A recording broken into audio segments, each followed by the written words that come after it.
naniniwala o ang amin sa pantaha, siya isang mandaraya. O kagalang-galang namin bukod.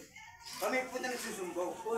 Dito sa taong buhok, nasa raw ang Panginoon at hahaton pagdating na panahon.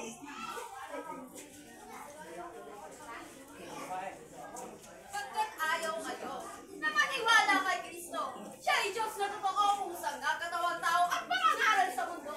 Ang alinmang karamdaman ng taong sinong alinman, sa kanyang wika lamang gumagaling kapagwan kahit patay binubuhay. Kung sakali mang totoo na bumubuhay ng tao, ang dunong ng iyong maestro, likat na lang ng demonyo, ang nadadaya kay kayo! Iya'y inyong likha lamang upang siya ay pulaan. Sa demonyong karunungan ay pumapatay ng buhay at di bumubuhay ng patay. Iya'y inyong kathalamang at kayo'y naglalaro. Walang tayo si mamatay ng walang makahadlang sa gawa ninyong manilindang. Lumalabis kang mangusap.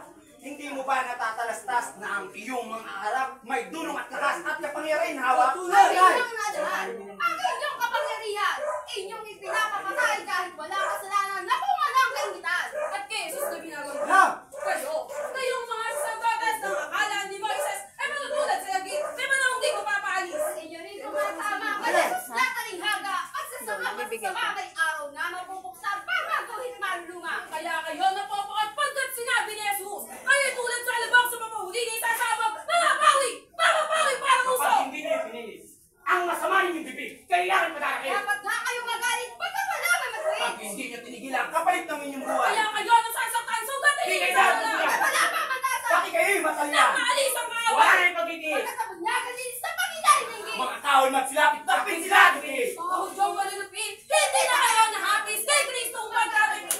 Bakit kaya nagagalit? Sapagkat sa itang palasa. At alto namin tawag yan. Ang banal na